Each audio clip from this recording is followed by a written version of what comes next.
Welcome back to Just You and Me. I'm Donna.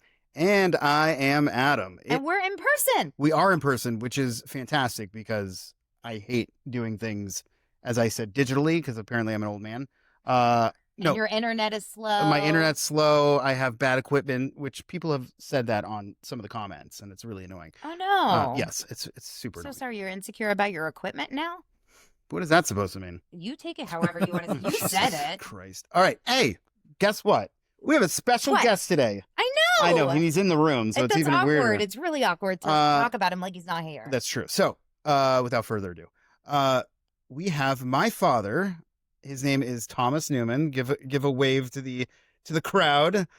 This is the foot guy who we constantly talk about, but I wanted to introduce you. He is the man, the myth, the foot guy. Yay! Well, it's a pleasure to be here. I've been watching your podcast. I'm very pleased and very proud of the job that you guys are doing. You know, it's interesting because he watches every single episode, which is very nice. It feels very good. But he's like, I didn't realize you were so into being Jewish. Aww. So it's kind of cool to like have your dad see that, you know, when you do other things for work and employment, you really can't always have that kind of bonding. But when you talk about family, when you talk about being Jewish and all that stuff, it's something that we can connect on. So I do appreciate that you do watch and you do give me notes, which is always nice. I give you reading material too. Yes. I love that. He gave me a bunch of Jewish journals to read. Well, you've mentioned your dad on the show so often, and I think that both you and I have connected with our families and our parents more since, like, in the last few months, or I'd say in the last couple of years, because of everything that's going on, because of our Judaism. So I think that's actually important. But you don't talk about being Jewish that much together? Do we talk about being Jewish? I mean, I feel like you guilt me about certain things. Well, yes, that's my job. Yes, I know it's your job. So, yeah, I have to guilt you about certain things. But I don't think we really sit down and talk about, being Jewish per se as being a topic of the conversation. It'll enter in, the holidays come up and, Passover, where we're going to have dinner, what we're going to have. What do you want me to bring to your house? Always. Yeah, But Adam always mentions about growing up in your home and how it was a very Jewish home, like how you always talked about Judaism was a big part of your life growing up. Absolutely. And so was that a big part of your life growing up?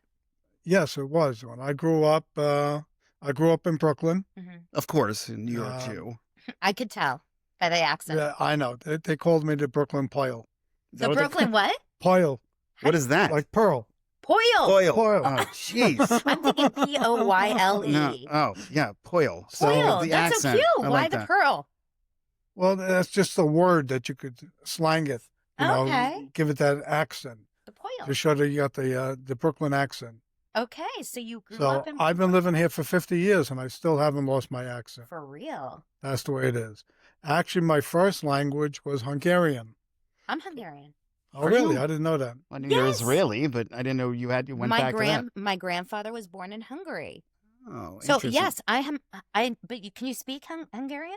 Not anymore because I haven't used it. I've forgotten most of it. It's actually not a very pretty language. No offense to any Hungarians out there. But I used to hear it a lot when Grandma would come to visit from Florida. Yeah. And she would talk, and it would. I remember we were filming something. We were doing like one of those kid like film things at home, and we had the VHS camcorder going, and I just in the background it was just her talking over what we were doing in Hungarian, and it just plays, and it's not a nice looking. So your mother was Hungarian? Yeah. And so did you grow up with a lot of Hungarian food? Was that like absolutely. So the like stuffed cabbage, Right, with the paprikas. And the goulash and all of that. Oh yeah, I love goulash. Wow. Okay, so keep going. The way you were raised. So so I grew up in Brooklyn, and in those days, they didn't have different types of synagogues. They had maybe one Reform temple in Brooklyn, and maybe two conservative. That was it. So everybody went to an Orthodox temple in those days. So my mother would be up in the balcony, and my father and I would be down in the whatever you call it, the orchestra section Oh, at synagogue. at the synagogue. Yeah. Yeah, so Separated. we were separated. So my parents were Holocaust survivors. They were both in Auschwitz. Wow. So it's been, so Judaism is a very big part of my life. Everything had to be Jewish, and girls I dated were supposed to be Jewish. Everything Supposed was to be. supposed to be. Did you ever date any non-Jews? Yeah, well, in my neighborhood, it was half Jewish, half Italian. Oh, okay. Oh. Brooklyn, So- of course. So, yeah, I went out with Italian girls all the time. What did you tell your They parents? were more fun. Ah! Did you tell your parents, though? No. You No. would just keep those Yeah. on the side. Yeah. On the side. Well, you just wouldn't tell mom and dad. Right. Yeah, I'm just going out. See you later. Yeah, bye. And so your parents were both Holocaust survivors in Auschwitz. It's funny because I just found out, actually I had no idea, but I just found out that both my dad's parents were at Auschwitz as well. I didn't Really? know that they were at Auschwitz. I knew they were Holocaust survivors, but I didn't know that they were Auschwitz survivors. Interesting. So, but obviously liberated at a certain point, and Sure, then yeah. And so did they go to Israel? They went to after that? Israel. Okay. Got but it. it's interesting. They were all Yeah. we're all somewhat from the same path. Yep. It's interesting. So they they were liberated and then they went straight. They wound up going back home where they, which was really, it's now part of Ukraine. In Hungarian, it's called Munkac, and Ukrainian, Mukachevo, it's like in the southwest portion of the country. Mhm. And that area of the world would change every few years. Once it was Hungarian, it was Czechoslovakia, it was Ukrainian. So it keeps changing possessions. Wow. So they went back. Actually, my parents, they both had separate families. My mother was married to a gentleman, and she had one son. And my father had two sons, and they all died in the Holocaust. Yeah. So there's three brothers I lost. So your mom and your dad were on their second. That was their second marriage, yes. So they both lost family in the Holocaust. Yeah, they lost everybody. Wow. They lost their parents, they lost their children, they lost their spouse. It's just by the luck of the draw where my one of my aunts, when they got to Auschwitz, talked to the guard, and the guard, for some reason, answered her and told her to go to the right, not to the left. Otherwise, we would have gone straight to the gas chambers. So, so it was always a big part of my life because they're being survivors. They didn't talk to me much about it, but among their friends, when they're talking Hungarian, I could understand. I heard what they were saying. They would talk about the camps all the time. Why didn't they talk to you about it? I don't know. I guess just to protect me. I wasn't involved, and they wanted to keep me out of it, I guess. It's very common when parents don't tell their children some of the bad things that happened to them as they grew up or as they lived. And it just wasn't common. Most parents did not talk to. I mean, all my cousins, their parents were also in Auschwitz at the same time. They all lived in the same area, so they were all taken in 1944 out of Hungary. They were living in Hungary at that time. Mm-hmm. And, it's just very obviously very difficult period of time in their life.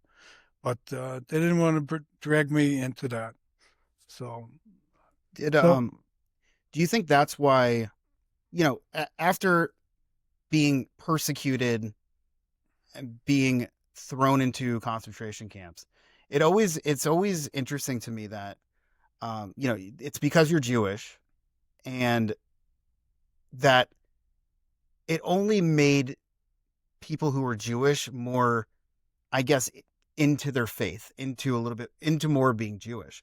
Is there a reason you think, and maybe you don't know, but for grandma and grandpa, why they really wanted to hold on to being Jewish and instead of hide it? Because I know there are people that would hide, especially after the atrocities. So I've always been interested, and that's kind of the way you grew up with being very Jewish. I think it was just a natural thing for them. This is who they were, and this is the way they grew up. Don't forget, even in Europe, there's always a lot of anti-Semitism. I mean, they grew up in a town about 30,000 people, and the Christians did their things and the Jews did their things. They didn't bother each other in that particular location, so they had a good life. My father was a locksmith. He was in business all by himself, and it turned out that my mother was a customer of his because she wound up living in the same town because she married somebody who lived in that particular town. But I think it's a natural evolution. You're still going to be Jewish, and everything is Jewish. If somebody committed a crime and you saw it on television, it's a shanda. Somebody should do something like that. Yes. And when I grew up, things were a lot different. You didn't have all people getting into trouble, Jewish kids anyhow. Right. They didn't drink. They didn't gamble. They didn't get into trouble. Everything that I did. So every time there's something on the news that involved the Jewish, they really didn't like that. I think it's also partly bringing attention to themselves. They didn't do anything to bring attention. Got it. But Okay. So wait, I'm so interested in what you were talking about, how they kind of hid their struggle, their like challenging life from you to kind of protect you. Do you have siblings? yeah, no. My 3 siblings died during the war. But you never had any Never. for that. So you were basically an only child. Absolutely. And like I find that so interesting because I feel like a lot of times now parents that go through really tough childhoods like to remind their kids, I had it so tough. You know how tough I had it. Right.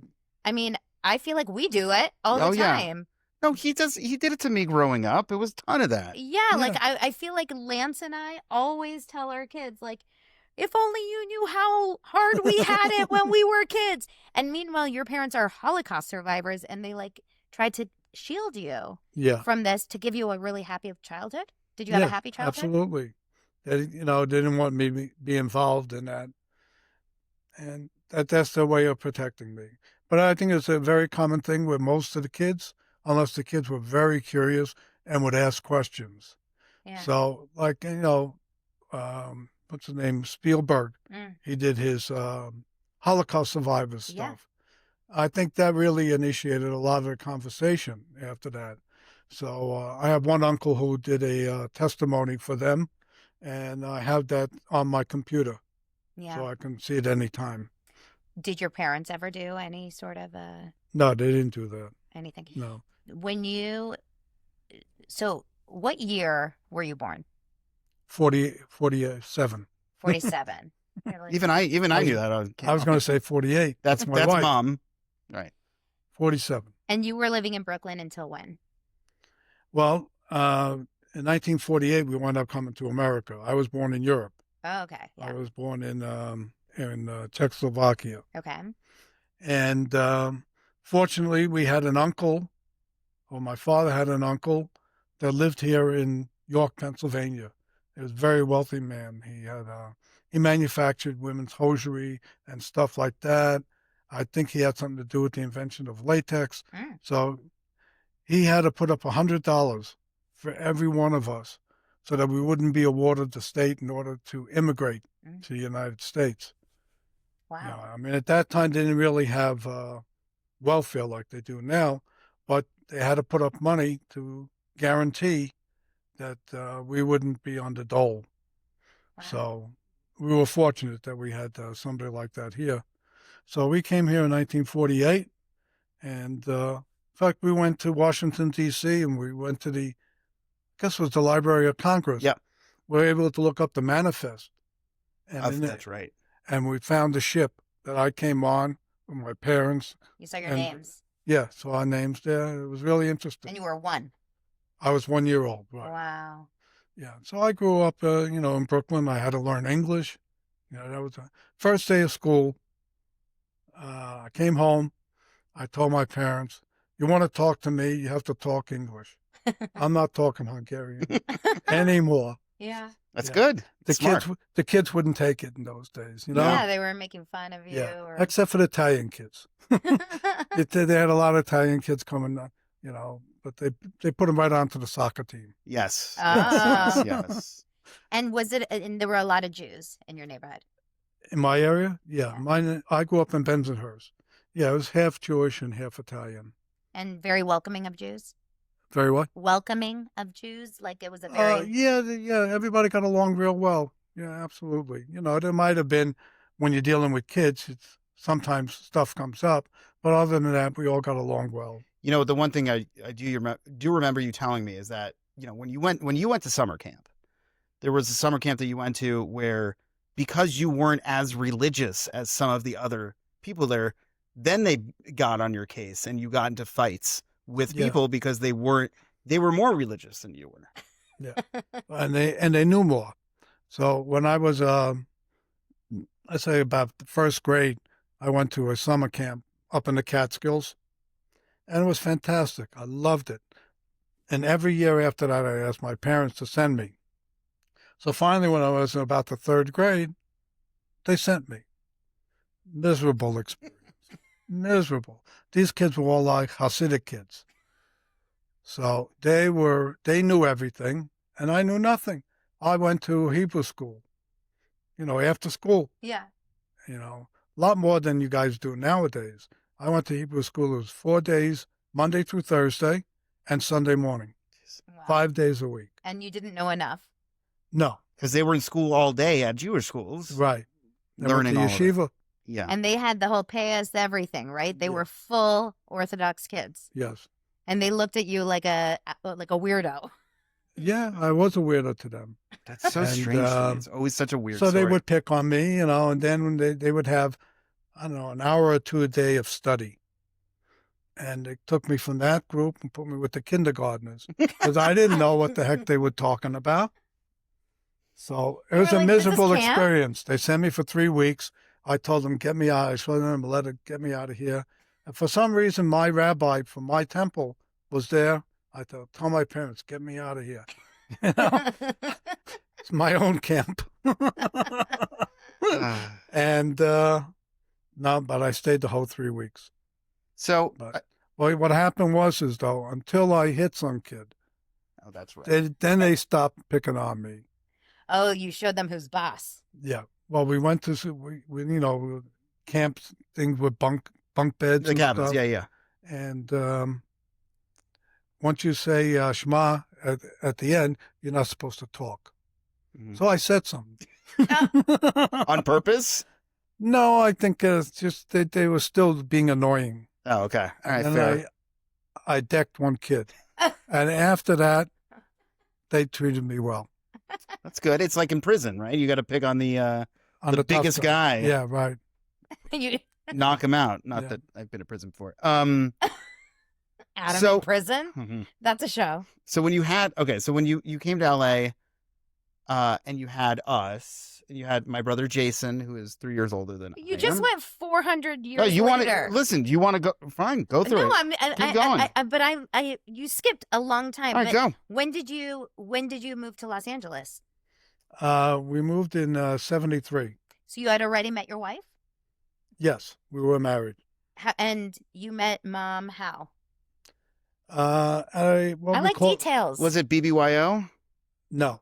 But wasn't it a youth group? It was a phony fraternity. Oh, it was a phony. What is a phony fraternity? Yeah, we were still in high school. Oh. And we created our own fraternity. Got it. And Friday was date night. And if you got lucky, brought her back the next night, Saturday night. Interesting. Okay. So you had a girl. Yeah, so I met her at one of these parties. We would invite high school. They had a lot of sororities in Brooklyn anyhow. So we invited different sororities each week. And that's where I met her. That's where you met Maddie. Yeah. Maddie, cute. Took her home, and she was a great kisser. Oh, well, that's just not awkward. Okay, awkward for you to know. How do you feel about that? That's cute. It is cute. And listen. It's better than if he said she okay, was all right. I was going further. I was saying... You were about to. Listen, when I was a kid, my parents didn't even talk. And still to this day, my mom and dad don't talk. So you're very lucky. No, I am very lucky. And if they That's didn't... so sweet that they're still married. How many years? And how many years? 55. Come on. That's a long, long time. That is so sweet. And if they didn't kiss that night, I'd never be here. about that. I know. I know. So you married, you came to Los Angeles. Why? In 1959, my cousin Eddie had a bar mitzvah. So I came out at the beginning of May, To LA. transferred to LA, and I transferred over to an LA school. So I did 1 month in the LA school system at that time. I stayed for 3 months, the whole summer, You loved it. and I loved it. What part of LA? He was down by Santa Monica, Genesee Boulevard Avenue, whatever, Okay. Hampton Street. I Yeah. don't know if those been. I had my other cousins on Orange something, I don't remember. I think it's like mid Wilshire. I was about to say like West Hollywood, probably. Oh, that's right. Close Could to be- that, yeah. Right. And you fell in love. Yeah, I loved California. Everything was so new. It was so bright. And New York, it was, old. It So- felt old and Yes. like dingy. Yeah. And this is LA before the homeless. Yeah. Well, were there any homeless back then at all? There Must could have have been. It's been. always Not like it is now. well, we called them bums in those days. Oh yeah, yes. this is before you could get canceled by calling them bums. Yes, we're not allowed to do that anymore. I do Right. it Could you call them on this hobo? show. Could you call them hobos? Is that No. a thing? No, that goes back to the Depression. Got it. Okay. Oh, So we are depression like- is hobos. So we The 50s is bums. the evolution Then of you homeless can't even call them homeless No, now. they're- You have to call they're them unhoused. unhoused. That's what it is. Unhoused. They That's lack right. houses. They lack houses. Right. Their houses are my street. Yeah. So they don't lack houses. They're there. streets. There you go. So okay, so you're with Maddie at Yeah. this point, Well, we stayed in New York till I finished my education. and you became a podiatrist. Yes. How? and- Why feet? I- What Why is the- feet? Do you have a foot Well, the- issue? A foot? How did you Well, get that's into the feet? favorite answer. I have a foot fetish. Yeah, I was gonna say how did you Well, get into feet? In high school, I met another guy named Louis Pack, and he was an influence on me. And he I was a thought you were gonna say podiatrist? he's an influencer. I Oh, was like, no, they had influencers. Maybe they then. did. one a on foot one, influencer. one-on-one influencer. Okay. And so we would. He decided his father was a pharmacist, so he decided to go to pharmacy school first, and then to podiatry school afterwards. And he took me to his favorite podiatrist and showed me what he does, and I found it very interesting. Up until then, I thought I was going to be a dentist, Okay. so I Went from changed. teeth to feet. I went with my friend. He was very studious and a smart kid and industrious. So I went along with him. So it's so important, I think, now that the kids, who they're friends with, makes a big, big deal in their life. I 100% agree. And so he was a big influence on me. And we went to podiatry school together, pharmacy school first. He left pharmacy school a year before me. So when we went to podiatry school, we were in 2 different years. Mhm. But it was good. And after that, I went to Philadelphia for a year for a residency program. And at that point, we moved out to California. Mhm. So, and that, it was problematic in those days too. Everybody wanted me to go to Florida. Why? It's close. Why? Because it was close. Yeah, it's like New York's backyard, Yeah. Florida. And my But he parents, wanted to see beautiful feet Yes. in Los Angeles. there it is. Not and hobo bum feet. Oh, those are beautiful feet. But you know what? Podiatry is that? But a yeah, word? that's it. It's an important thing. You don't think about it, but everyone has feet, Yes, we do. and Right. and feet get injured a lot. They get injured and they get all kinds of problems especially over the years. People develop arthritis, all kinds of things like that. Plantar fasciitis. Yeah, That was probably a big one. a very common problem. What do you know about plantar fasciitis? I'm married to a man who had plantar fasciitis. Ah. Lance has a whole host of.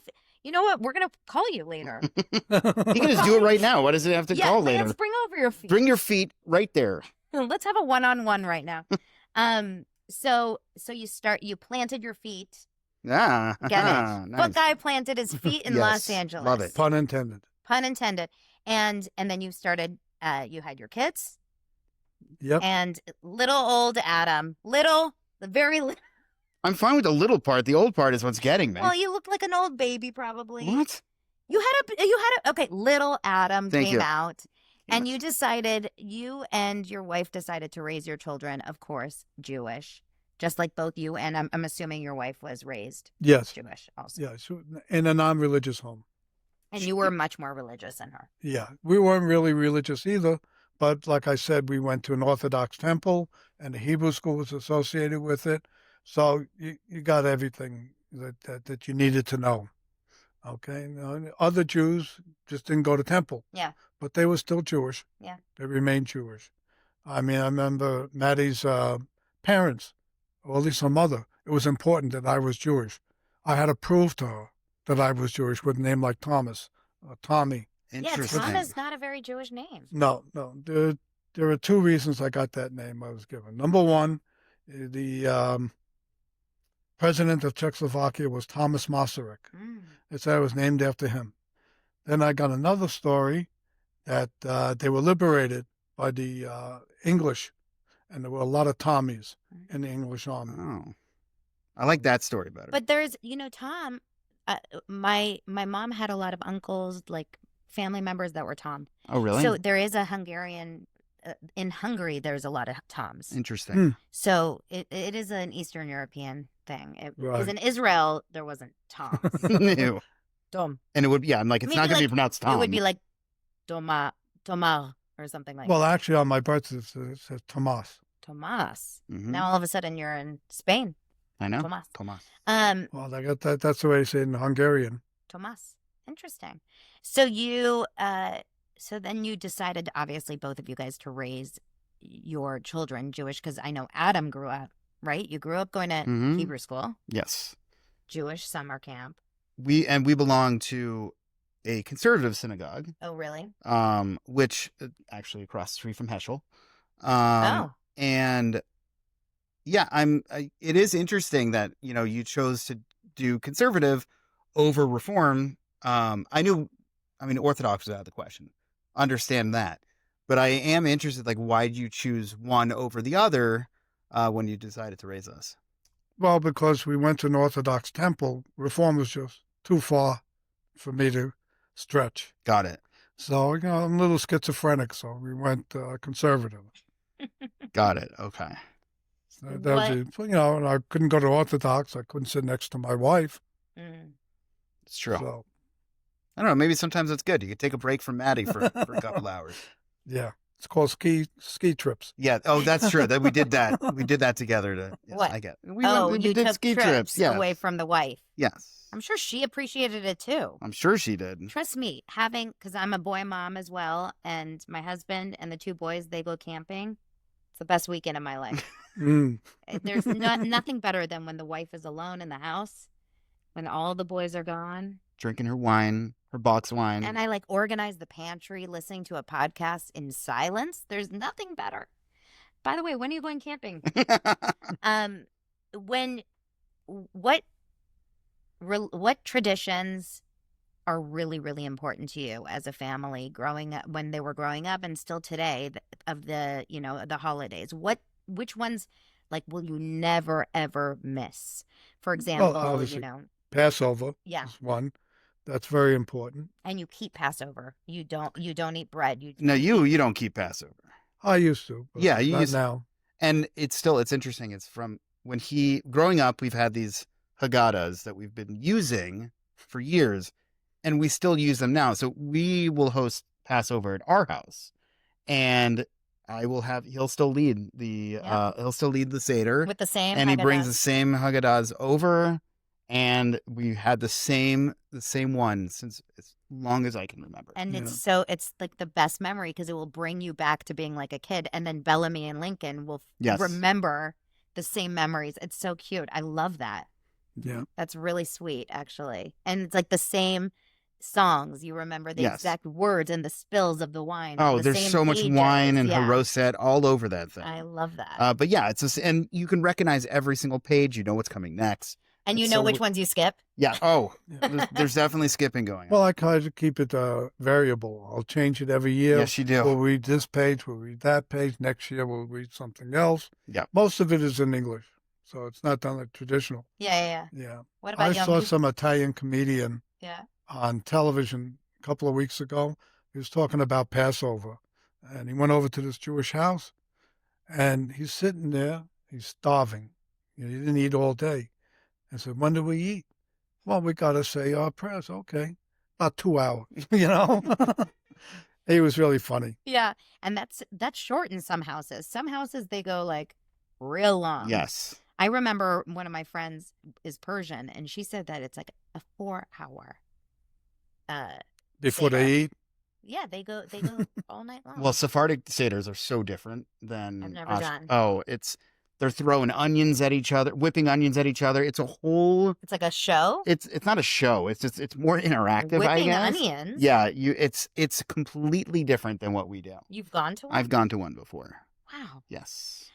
What about Yom Kippur? Is that an important one to you? Do you fast? Yes.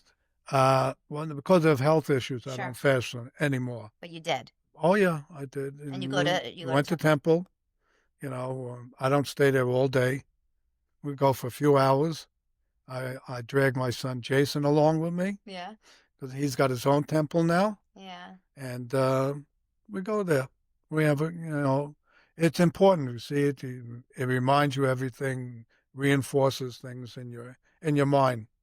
And It's interesting, and I don't want to speak for her because she's not here, but my mom is the same age as you. I mean, my mom was born in 49, so a little similar age, but and very similar in terms of like, but she grew up in Israel. She was in Israel until she was 20, but she loves the culture of Judaism, but she's become less religious as she's older. She's still very connected to Israel, very much a Zionist, very much like all about the Jews, but she has become less religious in terms of like wanting to go to temple as she got older. And I find that interesting. Isn't that kind of interesting? yeah, yes, it is. A lot of people go just the opposite way. I know. The older they get, the more religious they get. I know.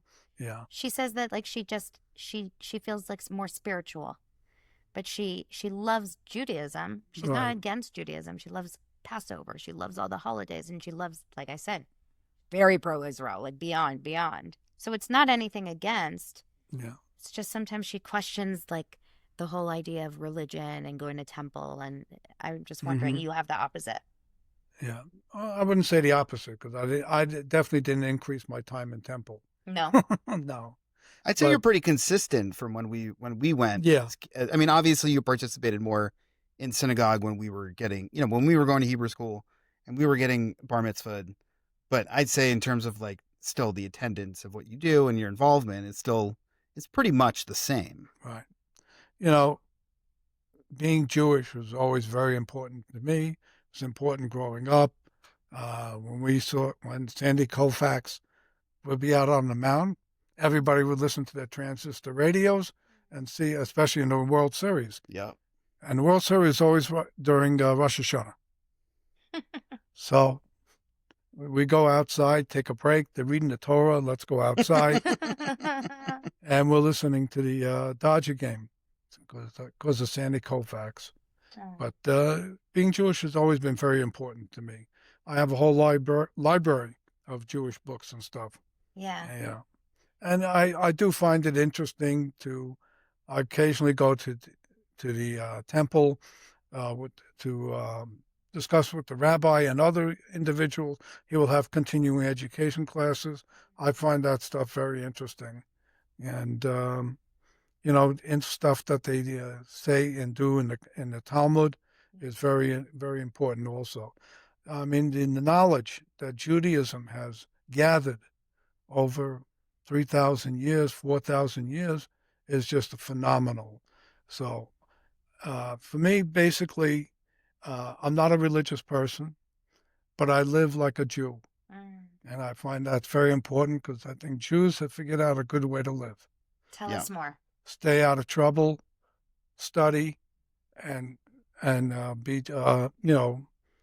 very family oriented. Yeah. And I think that's, a lot of that obviously rubbed off on me. I wanted to marry somebody who was Jewish. That was very important to me. I know. And it wasn't like a guilt thing that I felt from you. It was more of just what you instilled in me when I was dating and single, trying to figure out, who was the right fit. And thankfully, I find it interesting too, because Lauren is a lot like mom, Maddie, And in the fact that she she wasn't very religious. She didn't have a very religious upbringing, but being Jewish was still part of her identity and still absolutely. part of who she is. So Yeah. Yeah. You had surprised me when you were going in college. I think you were dating a Hispanic girl. yes, Catholic. She's a beautiful girl, beautiful That personality. freaked out your Oh parents. yeah. I didn't say a word. Oh, you Uh, just prayed about it. my parents, well, particularly my mother, was very pushy. Got to go here. You got to do this. You got to. I didn't do that with the boys. I let them go where they wanted to go, and they dated whoever they wanted to date. And then one day he tells me he broke up with her because she wouldn't convert to Judaism. Or yeah, she wasn't Jewish, and I figured And I you had the knew. conversation. Yeah, because I knew down the road it just wasn't going. It wasn't wouldn't going to have work. led anywhere. Yeah, it wasn't going to work. And I know obviously there are exceptions to the rule. I know Lance is very much It's all about a case by case. Right. You have to be with someone who's open to living a Jewish lifestyle. You want to know the funny thing about that though is that her name's Carrie. She ended up marrying a Jew and converting to Judaism. Shut She up! You did. just weren't the right one. She You did. weren't the one. I guess not. Wait. I guess not. Did you had a talk with her about it? Well, she was so yes, we were. I had just graduated. She was a year younger. I graduated from USC, and she was still a senior.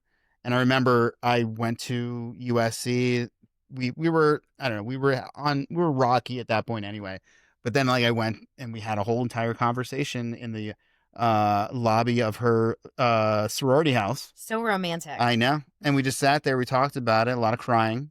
Mostly me. No, crying from everybody. For sure. Of course I cried too. Are you kidding? Did you sing for her? No, there was no singing involved. No, so I know. So basically we ended up breaking up, and I find out, I don't know, like maybe 6 or 7 years later that now she's dating another USC guy, not someone who's in my fraternity, but another Jewish guy from USC, same year as us, same age. And I think at that point she realized, she's like, I'm going to end up being with a Jew because apparently I just date Jews. So I'm going to convert at this point. Wow. So she converted. Well, she was smart. She knew the Jewish husbands are good husbands. Of course. She ended up finding the way. Yes.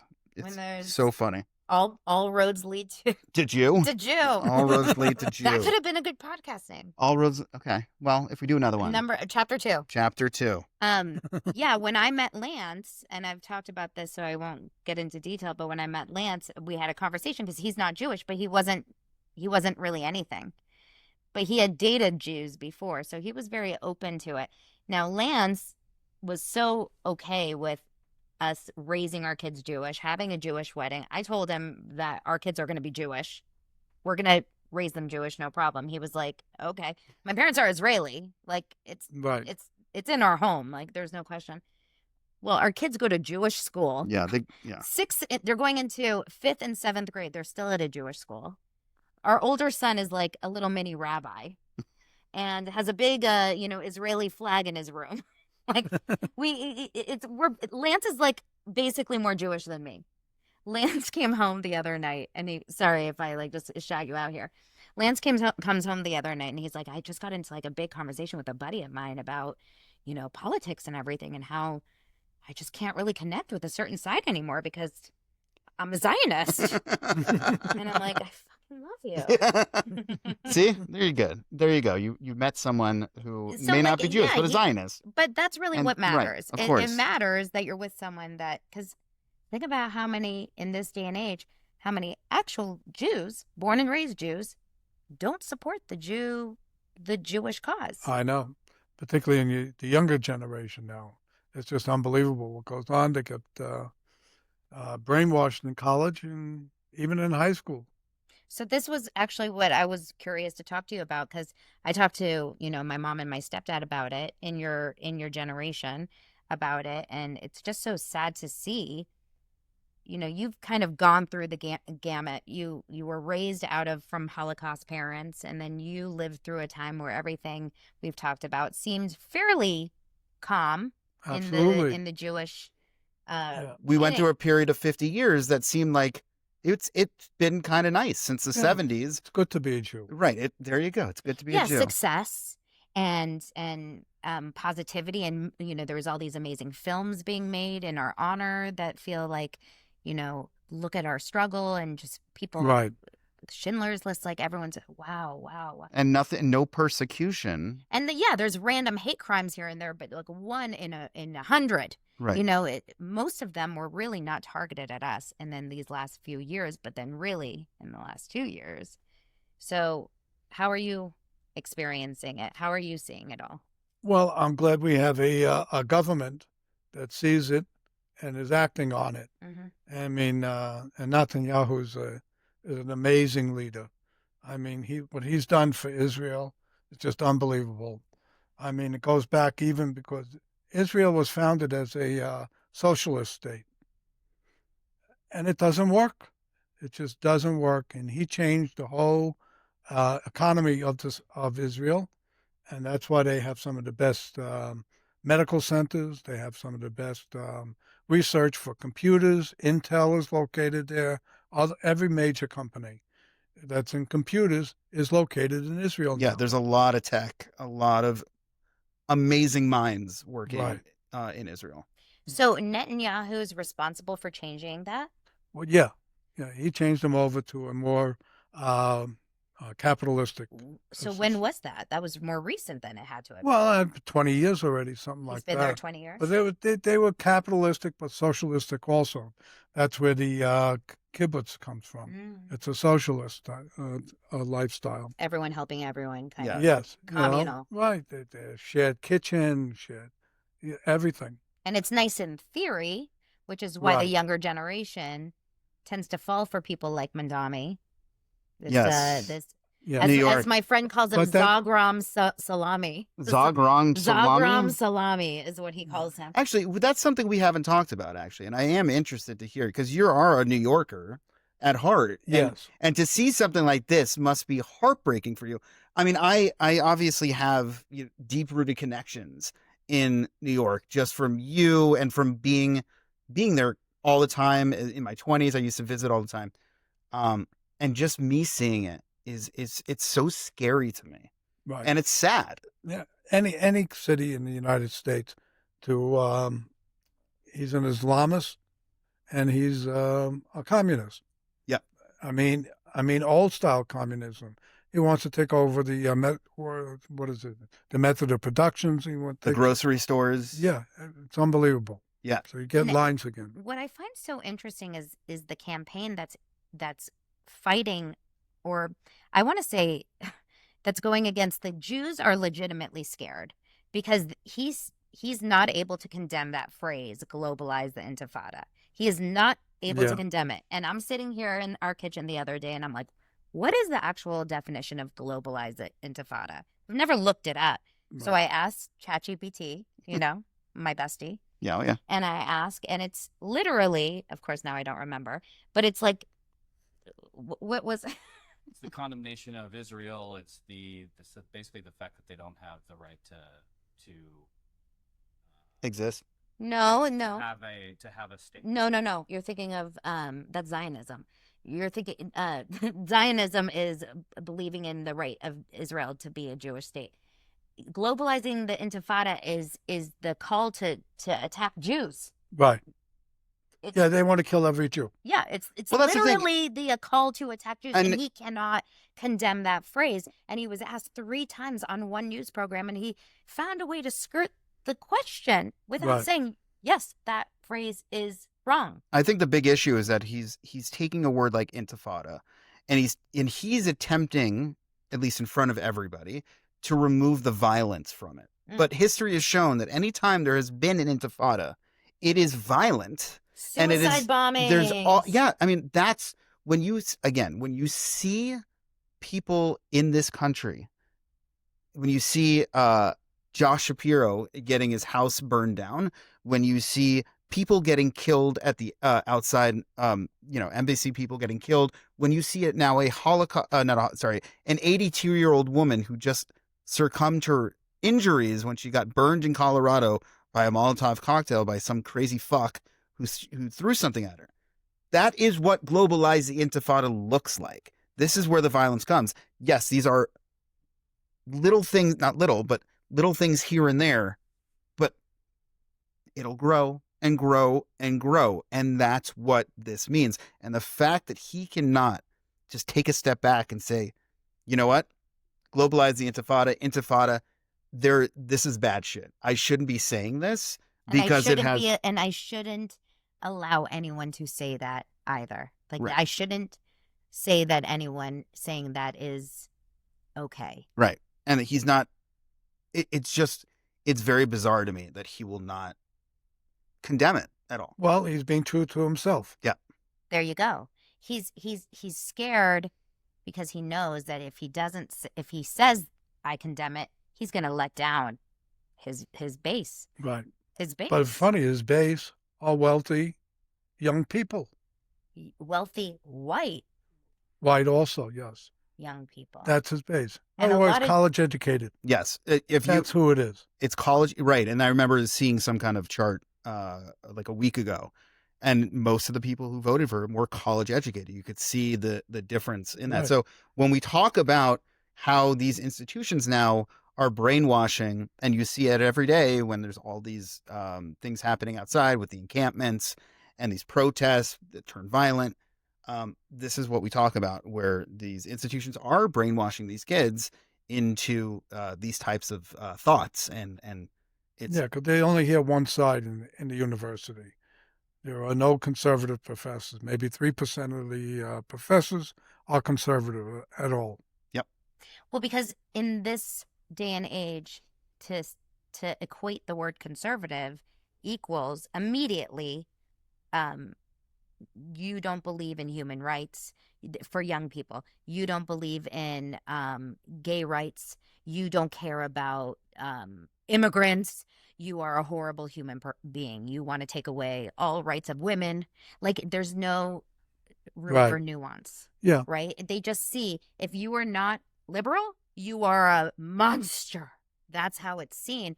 Whereas I do not in any way relate whatsoever to the Democratic Party anymore, because today I saw on CNN that the Democratic Party, CNN said this today, that 53% of the Democratic Party, 53% of them that were polled align with the Palestinians, and only 17% of them align with Israel. Of Yeah. the Democratic Party. It's hard to believe. That's Listen, so I was scary. born and raised a Democrat. Yeah. Growing up in New York, that's all you could be, is a Democrat.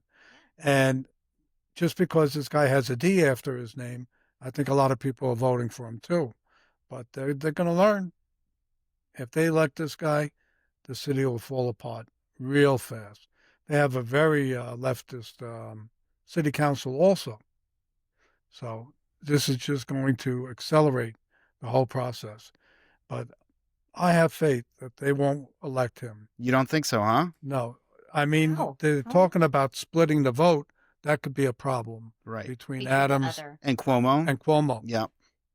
Well, Cuomo should drop out. He should. For Because the sake of the city. He should put himself behind the city. He should put his ego behind.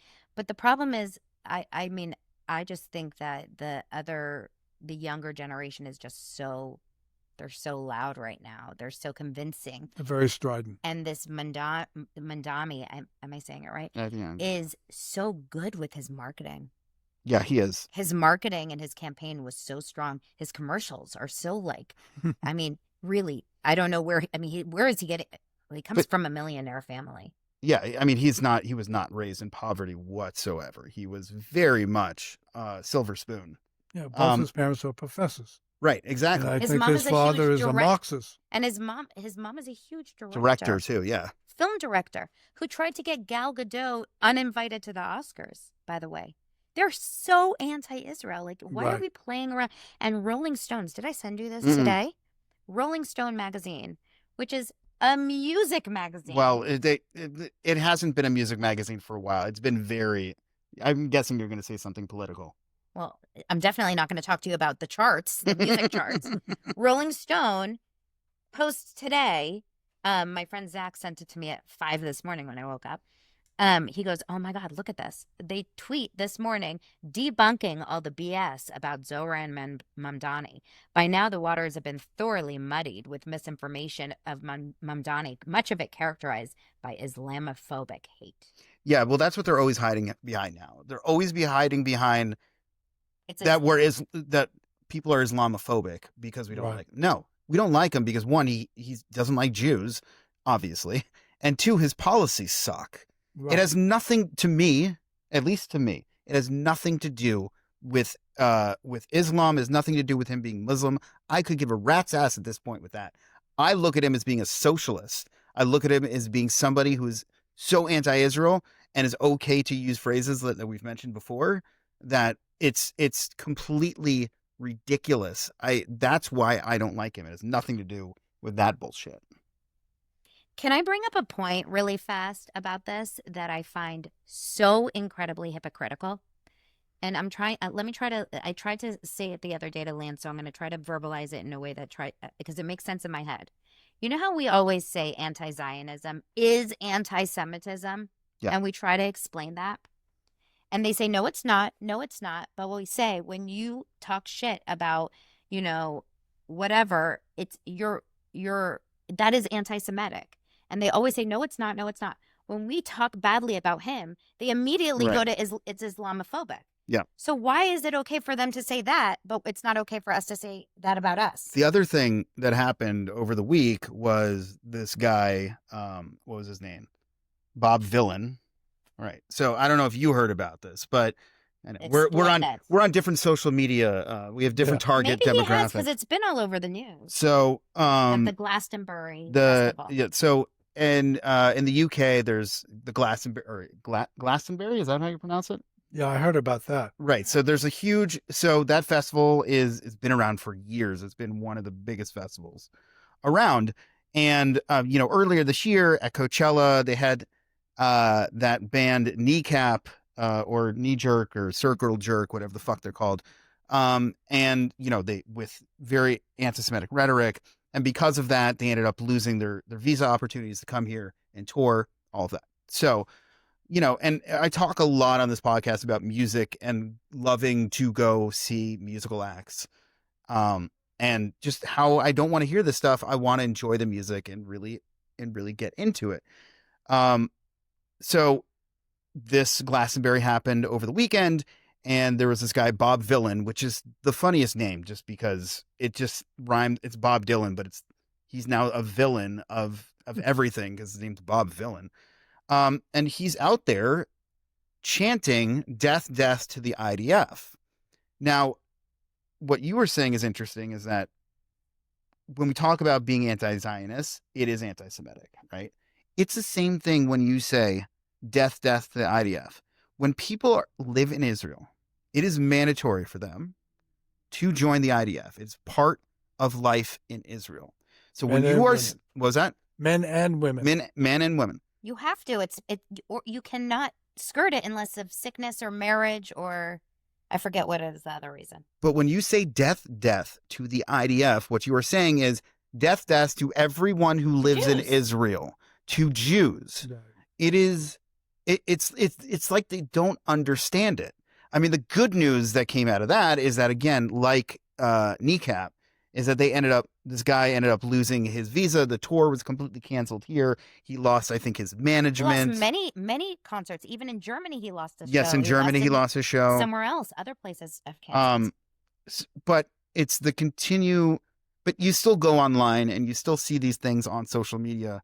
And if you go on his social media page or anybody else is talking about it, it's everyone's, and I know social media is just a cesspool sometimes, but it's the constant we agree with Bob Villain, death to the IDF, all this shit. So it's not like, we're canceling him being able to be, to tour in the United States and to do certain things, but the sentiment is still there. Sure, but they're going to know that if you publicly state that, you're going to lose your career, which is a sign saying, shut the fuck up. Yeah, again, I love music, and I don't want to hear this shit. I do not want to go to a concert and hear about, and I understand some songs are political songs and people write political songs all the time.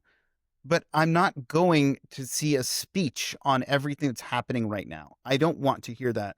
I don't need to even necessarily hear a pro-Israel speech. I just want to be there for the music. But when you have to sit there, and I've done this before, research what bands have said stuff. You asked me. I was going to this concert, Mumford and Sons, and Donna texted me a couple weeks before. She's like, I'm thinking about going, but do you know if they say anything anti-Semitic at the shows? Yeah, I saw that they were coming to the Hollywood Bowl, and I was like, oh, that would be a fun concert for us to go to. But like, are they pro-Israel or pro-Palestine? I didn't want to. I was like, I don't want to spend money and go Right. sit at a concert and then be told, Right. like, So Israel is committing genocide or some bullshit, and then So I looked online. I didn't see anything. So you go and you cross your fingers. Thankfully, they said nothing about anything. There was no politics. There was no talk about the war. There was nothing. So we escaped unscathed. But the fact that now I have to research every time I go to a concert what the politics of the musician is, it's mind-boggling to me. Yeah.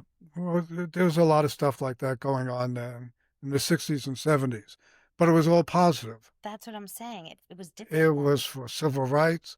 It was trying to end the war in Vietnam. I mean, we had a lot of political turmoil in those years. But everybody was on the right side. Was it just because you were on that side, or were there people that were against what your side was? Well, there's always people going to be against it. That's why they have the problem in the first place. But, how could you argue with civil rights? You had to be a racist. That's true. But do you think that people that argue that people think that we're racist or that we're like bad people? You mean Jews? Yeah, like people think that Jews or people that are fighting for Israel are bad people that aren't Right. on our side. Well, that's because that's the oppressor Yeah. philosophy that they try to instill on everybody on every issue. Yeah. It's the fallacy too, Yeah. because when you think about Israel being this tiny country surrounded by countries that are funded by so much of this money of trying to kill Israel, there's no way we can be called Right. the oppressor. I know. Well, the thing is, the fact that Israel keeps winning wars, that makes them an oppressor. Yep, of course. That's what it is. I mean, up until '67, it was a lot different. The '67 war changed everything. That's when you had the new category of Palestinian. Before that, there was no Palestinians, Mm. and that war changed everything. That in 6 days, they beat Jordan, Syria, Egypt. I forgot who else was involved with that. That was the Lebanon. 6-Day War. 6 Day War. Yeah. They beat unbelievable. everybody. They took over the whole Sinai Peninsula. Eisenhower made them give it back. Yeah. I'm a tank. Yeah, my stepdad. I was wondering. I thought something happened. Lance is trying to say it. Yeah, my stepdad. My stepdad was a huge part of that war. He was a colonel in the army during that 67. war. Yeah, he when we were in Israel, we went to this amazing. What was it called? This museum that they just built, and it was right before October 7th that we were there. But we got to see his tank. They built it in the middle of Israel. It's going to be an amazing. Next time you guys go to Israel, Yeah. you can go see it. But it's, Right. I mean, that is a crazy, crazy cool story. But Israel keeps winning wars because they're so, I mean, Israel's an amazing country. Yeah. The way that they're resilient, they're amazing and smart and technologically advanced. And they have luckily, the resources and everything. But you mentioned Netanyahu earlier in such a positive light. And obviously, he is very polarizing right now. So much of Israel and America and the world either loves him or hates him. Right.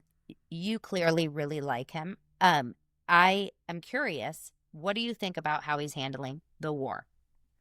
Well, I would have hoped he got it done sooner. Sure. It should be over already.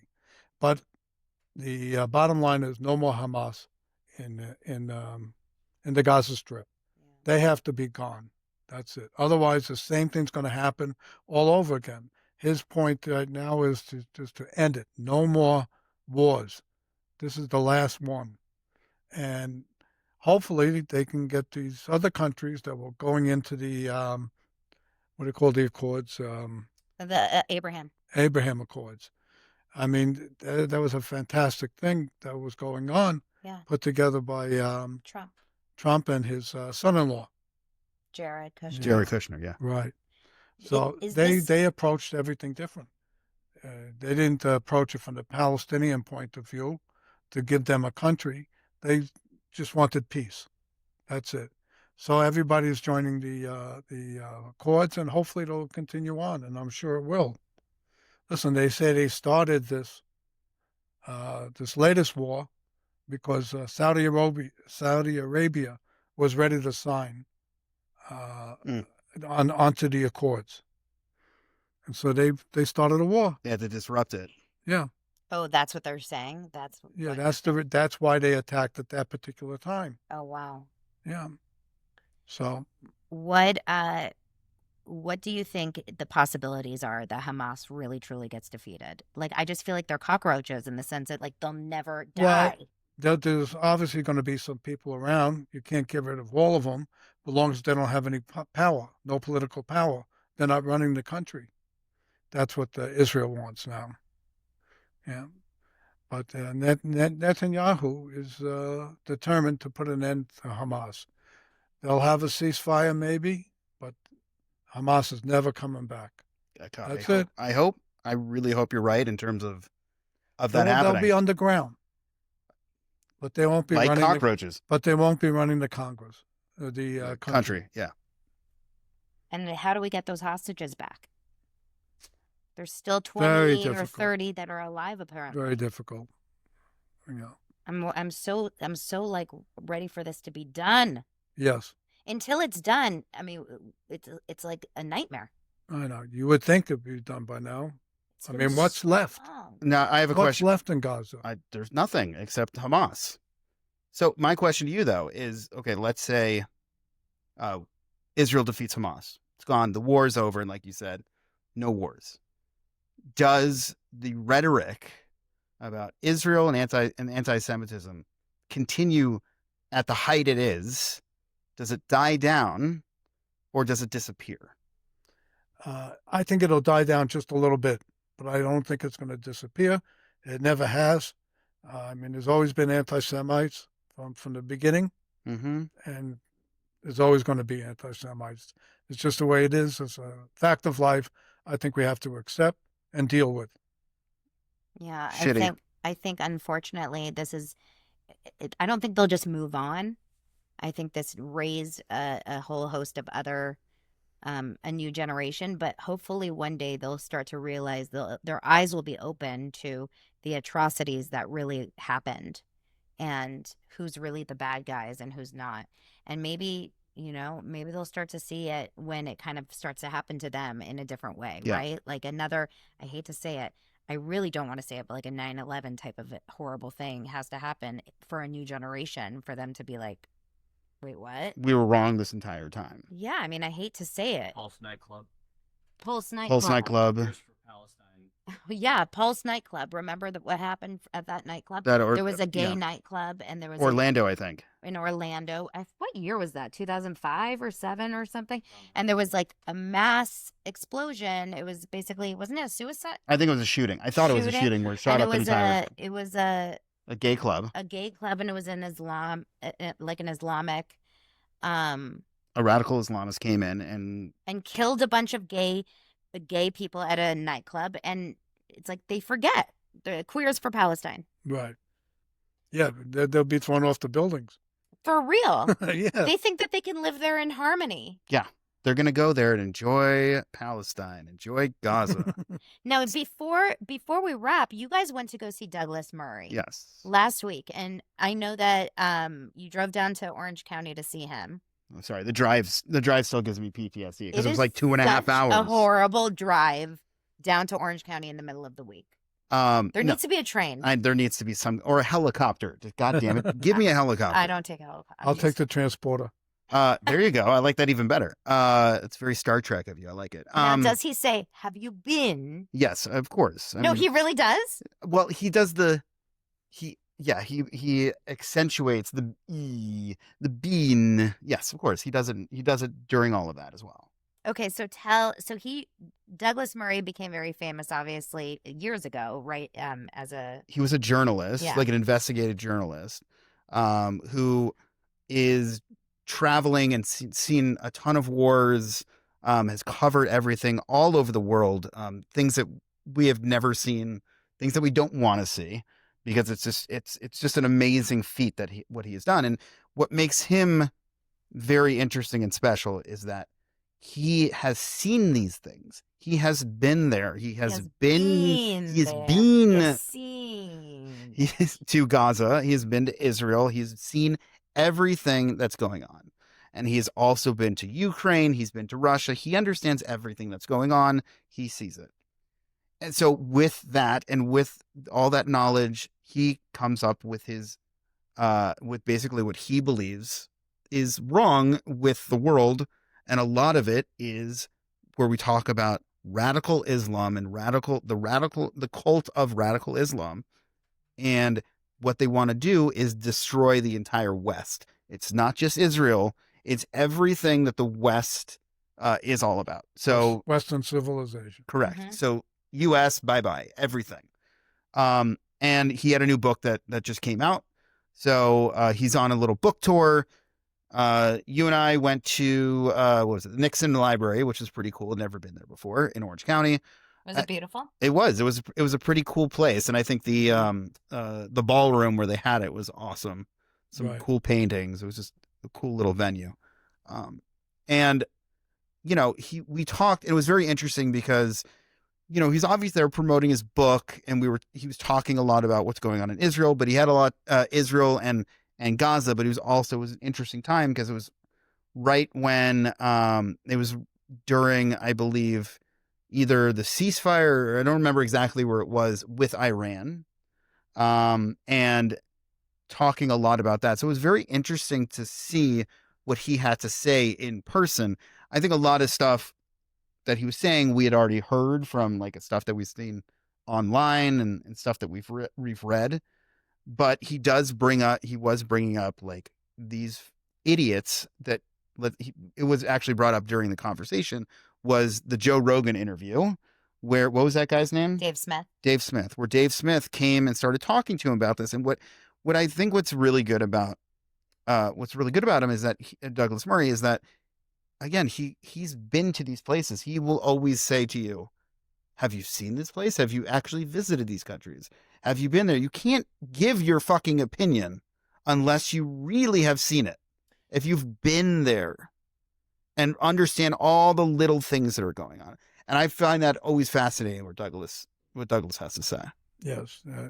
For some reason, England puts out some great writers, historians, and they just do the right thing. They know what they're seeing. They can compare it. They know what's going on with Western history, and that's how they come to their conclusions. Yeah. Do you agree with all of that you have to be there? Because that means that we can't talk about a lot of these things. Well, I think I've never been to Gaza. No, but you've been to Israel. Sure. Right. So, but no, that's part of it though. What his thing is, it's not you have to be on the ground and looking at everything and see everything, but you can't really understand the region unless you have been there. And I think just by being Jewish and being the fact that a lot of us have visited Israel, and we are also very much informed and understand what Israel is. And we have family and friends that are constantly there. Instead of having these college professors who may have never been there, or these people that are these college students that are protesting that never thought about Israel until they got to college. Can't pick it on a map. Right. It's like never been on their minds at all until they get to Columbia because their teacher or their friend said something. That's the kind of shit where people are like, you have no idea what you're talking about. I would rather get my information. And yeah, I don't know everything. I haven't been in Gaza, but I'd rather get my information from somebody who has been there and who has seen everything, not from little clips I see on TikTok.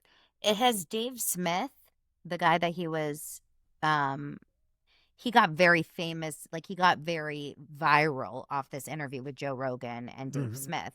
And this guy, Dave Smith, is Jewish, and his grandparents were Holocaust survivors. It's maddening, and he's so anti-Israel. It's like you being anti-Israel. I know. It makes me crazy. And I wonder if he's ever actually been to Israel. I don't know. I have no idea if he has or hasn't. But He he has not? hasn't. There you go. Well, And then- he's a comedian. yeah. And he's sitting here fighting But against it's- Israel. Sorry, real quick. It's like when we saw Spalding, Daniel Spalding, right? He had said he was always very anti-Israel when he was in Germany, and he was Grew a up comedian. anti-Israel. Grew up in Canada, Berlin. right? And then he was, he became a comedian. It was always anti-Israel until he went to Israel. Yeah. Until he started, having sex with IDF soldiers. But He's when gay. he saw the podcast that we did. Oh yeah, I love him. And when he got there, he's like, what have I been talking about? Why have I been thinking this? Just being here makes me understand this a lot more. Yeah, it's very easy to have. I was texting with a friend of mine. I kind of explained it to you the other day about Yeah. she's Irish, not Jewish, married to a Jew. And she said, I'm immediately hesitant to like the IDF. I said, why? She goes, I'm just very weirded out about military countries. What the fuck does that even mean? Like as if like they're walking around like Right. North Korea. No. Like this. I was like, do you even know what it's like to walk around Israel? I'm assuming you've been to Israel. Yes. Okay. When you go to Israel, you see these like, and by the way, they're so good looking Israelis. Fucking amazing. Sorry, so Lauren. beautiful. These Israeli, I'll bring up the girls for now, right? These gorgeous now. girls. Yes, the men are hot too, but like the girls, for example, are so gorgeous sitting there in their beautiful, with their beautiful hair in their army uniforms, like sitting on a bench with their guns, just like talking, like looking at their phone. Military. No. This is what they imagine it is. That they're sitting there like with their guns out, ready to kill people. Right. Like it's crazy. Yeah. Yeah. They're sitting at cafes drinking coffee, smoking cigarettes in between, calls to go to the office. Yes. Yeah, they listen to people who are anti-Israel, and if they ever went there, they would really be surprised. It's no different than being in the United States. You can do anything you want, you can be anybody you want, and nobody's going to throw you off a building. You can It's be just gay. amazing. You can be half naked in the beach. You could be any race you want to be. You can not wanna be, drink. but you any can race you are. smoke. You can laugh. You can dance. The best food, the best restaurants, the best music. You can go to shows. You can go to movies. Literally, it's such a wonderful life. Israel is amazing. Yeah. Yeah. Minus the fact that they're always getting attacked. Yeah, you went up how they come up with these things. Like originally, Jimmy Carter called Israel an apartheid state. That's where it came. That's where Are it started. you serious? Yeah. Yeah, Jimmy Carter. No wonder the Jews were happy when he died. I'm just saying. Yeah. Are you serious? He just called it that for no reason? Or he wrote a book. Yeah, he called it an apartheid state. I don't know. But He's this a is how strange guy. these things stick. Yeah, that's where it came from.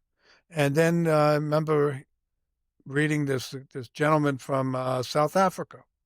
So he went to Israel. He wanted to see the new apartheid state. Yeah.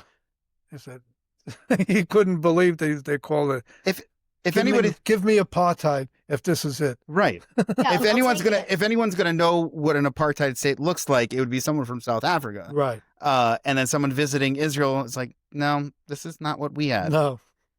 Yeah, it's unbelievable. The lies that are spread, it's so maddening. And you can't even fight it anymore No. because you can just continue to live your truth. You can't fight it. It's a smear campaign, basically, against Israel. There's It nothing is. else you It's can a say. constant, yeah. Well, the Arabs have a lot of money. And a they're lot able of people. to, yeah. But they own a lot of stuff here in the United States, and they try to influence people with it. Look, they pay for a lot of those professors at Yeah. colleges. No, it's 100% a fact that Qatar is behind some of the biggest universities. It is really, really scary. And behind the big campaigns like Mandami's campaign, probably. You have to be so vigilant now. I always say to Lance, like, where are you getting that information? Where'd you read it? What's the source? Where are you? You can't trust anything No, anymore. you have to make sure it is 100% correct because yes, it all seems to be such bullshit these days. Maybe Just You and Me is sponsored by Qatar. Jesus, don't put that out there. No, we're or sponsored. maybe everybody should get their news from Just You and Me. Yeah, think we're that's not what it is. biased at all. No, not We biased. only tell the exact news. We're sponsored by Jerusalem. We are sponsored by. Does Jerusalem pay us? Sure. Sure. Thank you. In Thank shekels. you, Jerusalem. In shekels. Well, it was so nice to have you here with us today. Well, it's been a pleasure. So, I mean, we could talk forever, but unfortunately, we do have, Lives. Yeah. It's but really, it's like I love it. It's like mishpacha. Yes. Yeah. True, Yeah. mishpacha. It's a great experience. I've never been involved with a podcast before. You can share it with all your friends Yes. from the Yeah. temple. There you go. There you go. But you did say bad words. That's fine. I told the rabbi who married us, I sent this to him, like, there's going to be a lot of bad words. And he's like, that's fine. I get it. So rabbis are cool with it. It's fine. The rabbis I know are cool, but I don't know Yes. about his rabbis. I'm sure he's fine. Not the Orthodox. I mean, No, not he- the, you know. Conservative. Yeah, we'll Yes. keep it in the conservative family. I was going to say anything you want to promote, but like But no, yes, he's going to be sitting on the couch tomorrow, the next day, and the day after that. 4th of July tomorrow. Well, that is we're true. celebrating. Yeah. I'm going to go play golf in the morning. There you go. You're going to There golf you in the go. morning for the Enjoy 4th it. of July. That's so good. You're still playing golf. That's great. Got to do something to keep active. There you go. Well, thank you so much for being here. Well, it's great meeting you guys. And Meeting us, guys. the plural. It's good meeting you, son. Thank you for coming on. I appreciate it. Well, I am getting to learn a lot more about you that I didn't know. Is that good or bad? From the it's good. I'm very happy. You're Oh, learning that's about so his good. naps. My naps. Yeah. Well, now I take. Yeah, I learned from him. If there's anyone I'm going to No, learn this from, is new. it's him. This is a new thing. Yeah, maybe he did learn from me, I used which to is hate weird. taking naps. It's so cute, actually. Every single episode, I'll try to embarrass him more. Just for you, Tom. Yes. I All right. appreciate Well, it. thank you so much for being here. Thank Thanks you. for having me. And we'll see you guys next week on Just You and Me. Bye, guys.